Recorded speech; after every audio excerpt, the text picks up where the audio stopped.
Bienvenue dans cette nouvelle vidéo de Lexical Info. Attaque contre le mouvement démocratique, Shogel victime d'un procès en sorcellerie? N'oubliez pas de vous abonner juste en bas de cette vidéo à Lexical Info. Le discours tenu, le 11 novembre dernier, par le Premier ministre Shogel Kokala Mega, en recevant, à la primature, les chefs traditionnels et coutumiers, a été très mal reçu par certaines organisations politiques qui y voient une attaque en règle contre le mouvement démocratique, en particulier, et le cadre démocratique, en général. Pour la association, la première à dégainer, les propos du PM s'inscrivent dans sa logique de défense du régime qui a prématurément freiné l'élan patriotique de construction nationale du président Modibo Keïta. L'Alliance exhorte tous les démocrates à redoubler de vigilance et de détermination pour défendre et faire prévaloir les valeurs et les acquis de la démocratie chèrement acquis au Mali. Ensuite, le Parna dénonce les attaques du Premier ministre de la Transition et celles du porte-parole du M5 contre le cadre démocratique et républicain instauré au Mali depuis le renversement du régime de parti unique en mars 1991.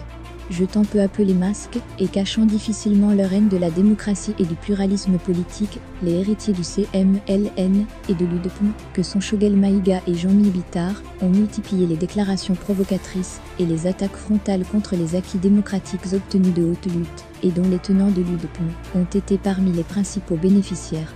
Enfin, le Parti africain pour la solidarité et la justice, ADMA-PASJ, parti historique, héritier de la révolution de mars 1991, dénonce avec véhémence les propos du Premier ministre de la Transition qu'il qualifie de malencontreux, d'inacceptables et d'insultes à la mémoire des martyrs de mars 1991. Pour l'ADMA-PASJ, ces discours haineux, vindicatifs sont à bannir et à combattre sans concession. Les propos de Shogel Kokala Mega, de plus en plus accusé d'adopter des positions clivantes, ont-ils été extrapolés? Le locataire de la primature est-il victime d'un procès en sorcellerie? Lisez l'intégralité de son discours lors de sa rencontre avec les chefs traditionnels et coutumiers. Honorables représentants des populations de nos terroirs, messieurs les dignitaires religieux, messieurs les communicateurs dépositaires de la tradition, au nom du président de la transition, chef de l'État, son Excellence le colonel Assimi Goïta, je vous souhaite la bienvenue et vous invite à vous sentir chez vous, cet après-midi, ici, au CICB, à Niwola, à Bissimila, en Bikoun. Notre sagesse populaire enseigne, quand vous invitez les gens, si vous ne leur donnez pas quelque chose, vous leur dites quelque chose. J'ai choisi de vous dire quelque chose. La cérémonie qui nous réunit aujourd'hui est une première dans les annales de notre histoire nationale. Je ne dis pas que vous n'avez jamais été associé à la gestion des affaires de l'État. Mais, au moment des grandes décisions, vous avez dû le constater et vous sentir légèrement offusqué, c'est surtout avec les hommes politiques que des cadres d'échange ont été organisés. Qu'il s'agisse d'élaborer des textes fondamentaux pour orienter la vie de la nation ou restructurer l'organisation de l'État, c'est essentiellement vers eux que les gouvernements se tournent, c'est essentiellement avec eux que le dialogue est engagé, c'est essentiellement avec eux que les compromis et les consensus permettant de surmonter les difficultés sont trouvés. Avec la rencontre de cet après-midi, comme avec celle qui suivra demain, avec le président de la transition, chef de l'État, la volonté est de rompre avec la tradition du dialogue vous tenant à l'écart des prises de décision engageant le devenir de la nation. Notre commune volonté est de vous inviter, comme cela se passait autrefois, comme cela continue de se passer encore, dans nos assemblées traditionnelles, sous l'arbre à palabres, dans le vestibule, le toguna ou le weltare, pour vous édifier sur les réalités nationales du moment et vous charger d'une mission. Mes propos sont pour vous édifier sur la situation qui prévaut actuellement dans le pays en attendant que, demain, le président de la transition, chef de l'État, précise à votre intention ce qu'en la circonstance, le pays attend de vous.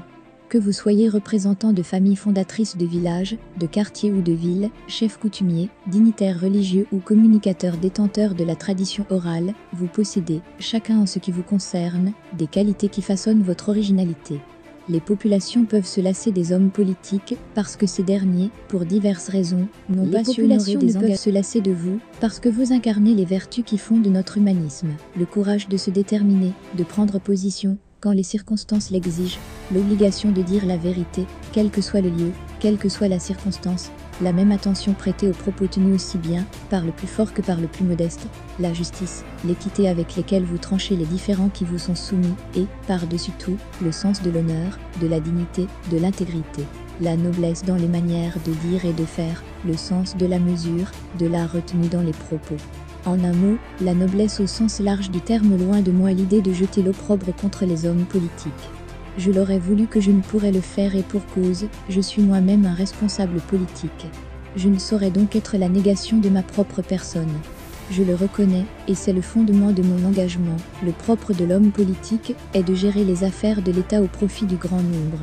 Dans cette mission exaltante, il peut être confronté à des défis inimaginables, mais en toutes circonstances, il doit à son peuple tenir le discours de la vérité, il ne doit pas chercher à le tromper, encore moins le trahir. Cependant, force m'est de reconnaître ce qui est évidence. L'homme politique peut choir, déchoir, décevoir, vous qui incarnez la quintessence de nos vertus ne pouvez tomber. C'est en cela que vous êtes des modèles, et c'est pour cette raison que vous avez été invité pour vous transmettre, au nom du président de la transition, chef de l'État, son Excellence le colonel Assimi Goïta, un message à relayer auprès de nos populations. Honorables représentants des populations de nos terroirs, messieurs les dignitaires religieux, messieurs les communicateurs dépositaires de la tradition, cela n'est un secret pour personne. La Mali traverse une des crises, sinon, la crise la plus aiguë depuis son accession à la souveraineté nationale et internationale. Les manifestations de cette crise sont de plusieurs ordres. J'ai choisi d'en développer 4, à votre intention. Les 2 premières manifestations de la crise sont les plus graves, dans la mesure où elles constituent une réelle menace pour le Mali, non seulement en tant qu'État, mais, pire, en tant que nation. Ces 2 manifestations sont les risques de partition de la patrie et l'insécurité généralisée. Certes, avec la signature de l'accord pour la paix et la réconciliation, issu du processus d'Alger, les risques de partition semblent, en apparence contenus. Les Maliens ont cessé de se faire la guerre pour se retrouver autour de la table de négociation et tracer les chemins de l'avenir. Il n'en demeure pas moins que la vigilance reste de mise car, ceux qui ont intérêt à cette partition, ce ne sont pas des Maliens, ceux qui ont intérêt à cette partition, ce sont des forces obscures, tapis dans l'ombre. Passées expertes dans l'art de diviser pour régner, elles nous dressent les uns contre les autres, pour assouvir leurs noirs desseins. En tout lieu, et en toutes circonstances, il nous incombe d'être vigiles et vigiles pour les découvrir, les démasquer et les rendre inopérants, faisant ainsi échec à leurs projets funestes. Si les Maliens ont choisi de dialoguer entre eux, afin de donner un contenu à la devise de la République, un peuple, un but, une foi, ils ont à affronter les conséquences d'un radicalisme religieux, le terrorisme et le banditisme. Nés dans ce qu'il est convenu d'appeler le nord et le centre du Mali, ils se sont propagés, comme par métastase, vers le sud. À ce jour, aucune région du pays n'est épargnée. Outre le risque d'une résurgence du séparatisme et l'insécurité, nous sommes confrontés à 2 autres rigueurs de l'existence, les mouvements de revendication perlés de certaines couches sociales et la cherté de la vie. Le gouvernement est conscient des manifestations de la crise. Il s'emploie, œuvre pour la juguler. Cependant, et cela mérite d'être rappelé à votre attention, pour réussir à éradiquer de manière efficace les écueils qui freinent notre épanouissement, individuel comme collectif, il nous faut remonter des effets aux causes. Honorables représentants des populations de nos terroirs, messieurs les dignitaires religieux, messieurs les communicateurs détenteurs de la tradition, nous sommes tombés. Le Mali est devenu le vieil homme malade de l'Afrique de l'Ouest.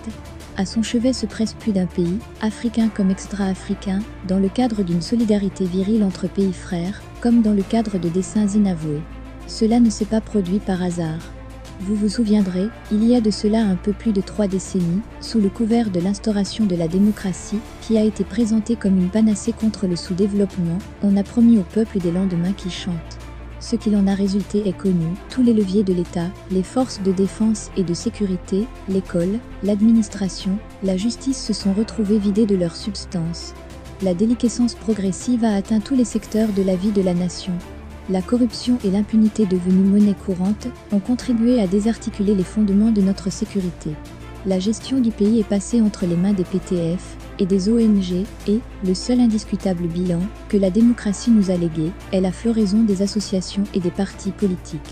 L'affaiblissement de l'autorité centrale a eu, comme conséquence, la faillite de l'État avec ses corollaires, précarité de l'unité du peuple et de l'intégrité du territoire national, perte de la souveraineté, déliquescence des services sociaux de base, insécurité, en un mot, tout ce que le peuple vit aujourd'hui comme difficulté.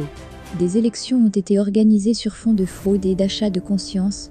Les maîtres du jour ont ignoré que le peuple a cessé de se laisser manipuler.